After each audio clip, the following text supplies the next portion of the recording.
ഏൽപ്പിക്കുക. രണ്ട് ചിന്തകളാണ് ഈ വാക്യത്തിൽ നിന്ന് പങ്കുവെക്കുവാൻ കർത്താവിൽ ശരണപ്പെടുന്നത്. ഒന്നാമതായി, ക്രിസ്തുയേശുവിലുള്ള കൃപയിൽ ശക്തിപ്പെടുക. ഒന്ന്, ക്രിസ്തുയേശുവിലുള്ള കൃപയിൽ ശക്തിപ്പെടുക.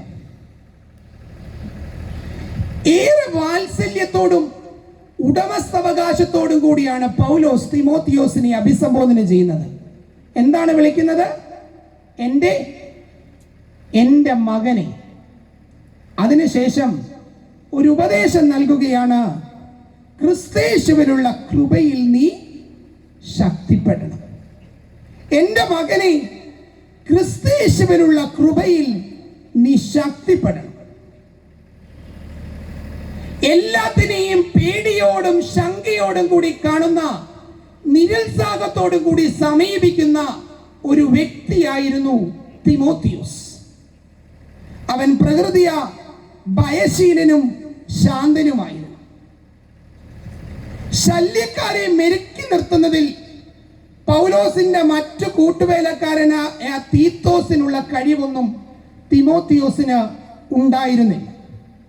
അതായത്, ഈ പള്ളി പൊതുയോഗവും മാനേജിംഗ് കമ്മിറ്റിയും ഒക്കെ നടക്കുമ്പം ആക്രോശിച്ചു വരുന്നൊരു കൂട്ടനുണ്ടല്ലോ, അവരെ നിലയ്ക്ക് നിർത്തുന്ന എന്ന് നമ്മൾ പറയാറുണ്ട്. അങ്ങനെ ശല്യക്കാരെയോ ഈ ആക്രോശിച്ച സഭയിലേക്ക് വരുന്നവരെയോ നിലയ്ക്ക് നിർത്താനുള്ള മിടുക്ക് ആർക്കുണ്ടായിരുന്നില്ല? തിമോത്തിയോസിനുണ്ടായിരുന്നില്ല. ഒരുപാട് ആരോഗ്യ പ്രശ്നങ്ങളും ഉണ്ടായിരുന്നു.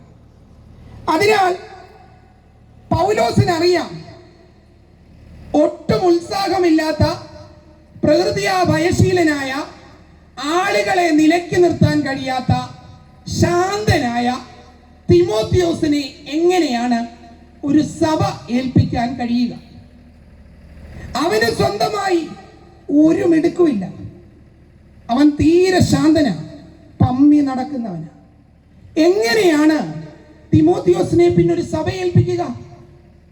അതിനാണ് തിമോത്തിയോസിനൊരു മറുപടി അല്ലെങ്കിൽ ഒരു ഉപദേശം പൗലോസ് നൽകുന്നുണ്ട്. നീ എന്ത് ചെയ്യണം? നീ ക്രിസ്തുവിന്റെ കൃപയിൽ ശക്തിപ്പെടണം. 25ഓളം വട്ടമാണ് പൗലോസ് തിമോത്തിയോസിനോട് പറയുന്നത്, നീ ബലത്തോടും ഉത്സാഹത്തോടും ഇരിക്കണം. അതിനുള്ള പോംവഴി എന്താണ്? അല്ലെങ്കിൽ അതിനുള്ള താക്കോൽ എന്താണ്? ക്രിസ്തുയേശുവിലുള്ള കൃപയിൽ ശക്തിപ്പെടുക. നമ്മുടെ ജീവിതയാത്രയിൽ നമ്മുടെ ചെവിയിൽ നിരന്തരം മുഴങ്ങേണ്ടുന്ന ശബ്ദമാണിത്. പ്രതിസന്ധിയും പ്രതിബന്ധങ്ങളും നമ്മുടെ ജീവിതത്തിൽ ഉണ്ടാകും. നാം നിരുത്സാഹപ്പെട്ടു പോകും. ഭയത്തോടെ പല സാഹചര്യങ്ങളെയും അഭിമുഖീകരിക്കേണ്ടി വരും. എന്ത് ചെയ്യണമെന്നറിയാതെ ജീവിതത്തിലെ ചില സാഹചര്യങ്ങൾക്ക് മുമ്പിൽ ചോദ്യചിഹ്നങ്ങളോടെ നിൽക്കേണ്ടെന്ന് വരും. അപ്പോൾ എനിക്ക് മിടുക്കുണ്ട്, എനിക്ക് കഴിവുണ്ട്, ഇതിനെ അതിജീവിക്കുവാനുള്ള കരുത്തുണ്ട് എന്ന് ചിന്തിക്കാതെ എന്തിലാണ് ശരണപ്പെടേണ്ടത്? ക്രിസ്തുവിന്റെ കൃപയിലാണ് ശരണപ്പെടേണ്ടത്. ഇതാണ് പൗലോസ് തിമോത്തിയോസിനോട് നൽകുന്ന പ്രഥമവും എന്നാൽ ഏറെ പ്രാധാന്യം അർഹിക്കുന്നതുമായ ഉപദേശം. ഈ കൃപയിൽ ശക്തിപ്പെടുക, കൃപയിൽ ശക്തിപ്പെടണമെന്ന് കുറെ നേരമായിട്ട് പറയുന്നുണ്ട്. എന്താണ് ഈ കൃപ? എന്താണ് കൃപ? നമ്മുടെ പെൺകുഞ്ഞുങ്ങൾക്ക് ഇടുന്ന പേരാ കൃപ. അല്ലേ, ഇടും ഗ്രേസ്, ഗ്രേസി തുടങ്ങിയവയൊക്കെ. ഈ പേരിടുമ്പം ഇതിന്റെ അർത്ഥം മനസ്സിലാക്കിയിട്ടാണോ ഇതിടുന്നത് എന്നതാണ് ചോദ്യം. എന്താണ് കൃപ? ബില്ലി ഗ്രഹാം എന്ന സുവിശേഷകൻ കൃപയെ വിശേഷിപ്പിക്കുന്നത് ഇപ്രകാരമാണ്: grace is not sought or brought nor brought. കൃപ എന്നാൽ നാം അന്വേഷിച്ച് കണ്ടെത്തുന്നതോ നാം സമ്പാദിക്കുന്നതോ നാം നേടുന്നതോ അല്ല. കൃപ എന്നാൽ നാം അന്വേഷിച്ച് കണ്ടെത്തുന്നതോ നാം സമ്പാദിക്കുന്നതോ നാം നേടുന്നതോ അല്ല. മറിച്ച് എന്താണ്? It is a free gift of Almighty God to the needy mankind. നിസ്സഹായരായ മനുഷ്യവർഗത്തിന് സർവശക്തനായ ദൈവം സൗജന്യമായി നൽകുന്നതിൻ്റെ പേരാണെന്ത്? കൃപ. നാം അന്വേഷിച്ച് കണ്ടെത്തുന്നതല്ല, നാം നേടുന്നതല്ല, നാം പണം സമ്പാദിക്കുന്ന പോലെ സമ്പാദിക്കുന്നതല്ല, മറിച്ച് എന്താണ്? നാം നിസ്സഹായരാണെന്നറിഞ്ഞിട്ട് സർവശക്തനായ ദൈവം നമുക്ക് സൗജന്യമായി നൽകുന്നതിൻ്റെ പേരാണെന്ത്? കൃപ. It is an unmerited divine assistance from above given to humans. അർഹതയില്ലാഞ്ഞിട്ടും, അടിവരയിട്ട് പറയുന്നു, അർഹതയില്ലാഞ്ഞിട്ടും മനുഷ്യന് ദൈവം നൽകുന്ന ദൈവീക സഹായത്തിന്റെ പേരാണ് കൃപ.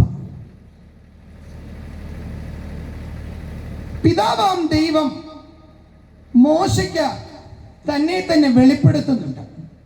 പുറപ്പാട് പുസ്തകം 34-ാം അധ്യായം അതിൻ്റെ 6-ാം വാക്യത്തിൽ പിതാവാം ദൈവം തനിക്ക് തന്നെ നൽകുന്ന ഒരു വിശേഷണമുണ്ട്. എന്താ? യഹോവയായ ദൈവം കരുണയും കൃപയുമുള്ളവൻ. യഹോവയായ ദൈവം കരുണയും കൃപയുമുള്ളവനാണ്. അങ്ങനെയെങ്കിൽ പിതാവാം ദൈവം കരുണയും കൃപയുമുള്ളവനാണ് എങ്കിൽ ഈ കൃപയെ നാം അനർഹരാണെന്നറിഞ്ഞിട്ടും നമുക്ക് നൽകുന്നതിൻ്റെ പേരാണ് എന്ത്? കൃപ. എന്റെ പാപത്തിന്റെ അവസ്ഥയിൽ ഞാൻ പാപിയാണെന്നറിഞ്ഞിരിക്കെ, ഞാൻ ചെയ്ത തെറ്റുകൾ അവൻ ഓർത്തിരിക്കെ, എൻ്റെ ബലഹീനതയിൽ, എൻ്റെ നിസ്സഹായമായ അവസ്ഥയിൽ ആരും സഹായിക്കാനില്ലാത്തപ്പോൾ ഞാൻ അനർഹനായിട്ടും ദൈവം എനിക്ക് നൽകുന്നതിൻ്റെ സഹായത്തിന്റെ പേരാണെന്ത്? കൃപ. ഈ കൃപയുടെ പ്രായോഗിക തലമാണ് സ്നേഹവും കരുണയുമൊക്കെ. ഉദാഹരണത്തിന് നമ്മുടെ ആരാധനാക്രമം ഒന്ന് പരിശോധിച്ചാൽ മതി. ഈ കരുണയും കൃപയും സ്നേഹവും ഒക്കെ ഒന്നാണ് എന്ന് മനസ്സിലാക്കാൻ. നാം പലപ്പോഴും ഇതിൻ്റെ ഉപയോഗം കരുണ, കൃപ, സ്നേഹം എന്നൊക്കെ പറയുമ്പം ഇതേതർത്ഥത്തിലാണ് പറയുന്നതെന്ന് അറിയാറില്ല. എന്നാൽ നമ്മുടെ കുർബാനക്രമം മാത്രം ഉദാഹരണത്തിനൊന്ന് പരിശോധിച്ചാൽ മതി. ഈ സ്ലീബ പ്രഭാതത്തിന്, ഞായറാഴ്ച നമസ്കാരത്തിന് അച്ഛൻ പ്രമേയോത്സവരെയൊക്കെ വായിച്ചു കഴിഞ്ഞ് അകത്തോട്ട് കയറുമ്പോൾ നമ്മളൊരു പാടുന്ന പാട്ടുണ്ട്. എന്താ പാട്ടിന്റെ തുടക്കം? രാവിലെ പള്ളി വന്നാലേ ആ പാട്ട് ഏതാണെന്ന് അറിയത്തുള്ളൂ. കൃപ ചെയ്യണമേ നാഥ, കൃപ ചെയ്യണമേ. നാളെ രാവിലെ കുർബാനയ്ക്ക് വരുമ്പം ഈ കുർബാനക്രമം എടുക്കുമ്പം ആ കൃപ ചെയ്യണമേ നാഥ, കൃപ ചെയ്യണമേ എന്നതിൻ്റെ മുകളിൽ അതിൻ്റെ സുറിയാനി കൊടുത്തിട്ടുണ്ട്. അതൊന്ന് നോക്കണം. അവിടെ കൊടുത്തിരിക്കുന്ന സുറിയാനി റാഹി മാലൈൻ മൊറിയോ റാഹി മാലൈൻ. കൃപ എന്നതിൻ്റെ സുറിയാനി പദം തൈബൂസോ എന്നാണ്. ഓർത്തിരിക്കേണ്ട, ഒന്ന് മനസ്സിലാകാൻ വേണ്ടി പറയുന്നതേ ഉള്ളൂ. കരുണ എന്നതിൻ്റെ സുറിയാനി പദം റഹുമോ എന്നാണ്. അവിടെ കൊടുത്തിരിക്കുന്ന സുറിയാനി എന്താ? റാഹി മാലൈൻ മൊറിയോ റാഹി മാലൈൻ. അപ്പൊ അതിൻ്റെ പരിഭാഷ എന്താ വരണ്ടി? കരുണ ചെയ്യണമേ നാഥ, കരുണ ചെയ്യണമേ. പക്ഷെ നമ്മൾ പാടുന്ന എങ്ങനെ? കൃപ ചെയ്യണമേ നാഥ, കൃപ ചെയ്യണമേ. ഈ കരുണ ചെയ്യണമേ നാഥ, കരുണ ചെയ്യണമേ എന്ന അർത്ഥം വരുന്ന പാട്ടിന് എന്തിനാ നമ്മൾ കൃപ ചെയ്യണമേ നാഥ, കൃപ ചെയ്യണമേ എന്ന് പാടുന്നേ? കരുണ ചെയ്യണമേ നാഥ, കരുണ ചെയ്യണമേ എന്ന് പാടിയാൽ പോലെ. ഞാൻ ആദ്യം ഓർത്തത് ഈ പ്രാസം കിട്ടാൻ വേണ്ടി, ട്യൂൺ കിട്ടാൻ വേണ്ടി എഴുതി വെച്ചിരിക്കുന്ന ഒന്നാണെന്നാണ്. എന്നാൽ ഇതിൻ്റെ അർത്ഥതലത്തിലേക്ക് കൂടുതലായി കടന്നു ചെല്ലുമ്പോൾ നമുക്ക് മനസ്സിലാകും ഈ കരുണയും കൃപയും സ്നേഹവും എന്താണ്? ദൈവീക ഭാവത്തിൻ്റെ, ഒരേ ദൈവീക ഭാവത്തിൻ്റെ വ്യത്യസ്തങ്ങളായ തലങ്ങളാണ്. ഉദാഹരണം പറഞ്ഞാൽ, പകല് നമുക്ക് വെട്ടം തരുന്ന എന്താ? ചന്ദ്രനാണോ സൂര്യനാണോ? സൂര്യനാണല്ലോ. ഈ സൂര്യനിൽ നിന്ന് എന്തുണ്ടാകുന്നേ? വെളിച്ചം ഉണ്ടാകുന്നേ, ചൂടും ഉണ്ടാകുന്നേ. ഈ സൂര്യനിൽ നിന്നുള്ള വെളിച്ചത്തെയും ചൂടിനെയും തമ്മിൽ വേർതിരിച്ച് ചെയ്യാൻ പറ്റുമോ? ഇത് വെളിച്ചമാണ്, ഇത് ചൂടാണ്, ഇത് സൂര്യനാണ്, പറയാൻ പറ്റുമോ? ഇല്ല. ഈ വെളിച്ചവും ചൂടും പ്രകാശവും ഇതെല്ലാം നൽകുന്ന എവിടെ നിന്നാണ്? സൂര്യനിൽ നിന്നാണ്. ഇത് തന്നെയാണ് ഇവിടെ. കൃപയും കരുണയും സ്നേഹവുമൊക്കെ, അല്ലെങ്കിൽ ദൈവകൃപ, ദൈവകരുണ, ദൈവസ്നേഹം, ഇത് തമ്മിൽ വേർതിരിച്ച് കാണിക്കാൻ കഴിയുന്ന ഒന്നല്ല. കാരണം ഇതൊരേ ദൈവിക ഭാവമാണ്. ആ ദൈവിക ഭാവത്തിൻ്റെ വ്യത്യസ്ത തലങ്ങളാണ്. അപ്പോൾ നാം ചിന്തിക്കേണ്ടുന്നതാണ്, ദൈവിക കരുണയുണ്ടാകുന്നിടത്തുണ്ടാകുന്നതാണ് എന്താ? ദൈവിക കൃപയും ദൈവിക സ്നേഹവും. ദൈവസ്നേഹം അനുഭവിക്കുന്ന വ്യക്തി മനസ്സിലാക്കേണ്ടുന്ന ഒന്നാണ് എന്താ? ദൈവകൃപയും ദൈവകരുണയും. ദൈവകൃപയുണ്ടാകുമ്പോൾ നമ്മോടുണ്ടാകുന്നതാണ് എന്ത്? ദൈവകരുണയും ദൈവ സ്നേഹവും. നാം ഒന്ന് ആലോചിക്കുക. നമ്മുടെ ജീവിതത്തിൽ സഹായം ചോദിച്ച് നമ്മുടെ അടുക്കലേക്ക് വരുന്നവരോട് നാം കരുണ കാട്ടുന്നില്ല എങ്കിൽ നമ്മിൽ എന്തില്ല? ദൈവിക കൃപയില്ല. നമ്മുടെ ഭാര്യയോട്, സഹോദരന്മാരോട്, മക്കളോട്, അയൽവാസികളോട് നാം സ്നേഹം കാട്ടുന്നില്ല എങ്കിൽ നമ്മിൽ എന്തില്ല? ദൈവിക കൃപയില്ല. സമൂഹത്തിൽ അധസ്ഥിതരായി കഴിയുന്നവരോട്, ദീനാലംബരോട്, രോഗികളോട് നാം കരുണയും സ്നേഹവും കാട്ടുന്നില്ലെങ്കിൽ നമ്മിൽ എന്തില്ല? ദൈവിക കൃപയില്ല. ഇതിനെയാണ് പൗലോസ് കൃപ എന്ന് വിശേഷിപ്പിക്കുന്നത്. എന്താണ്?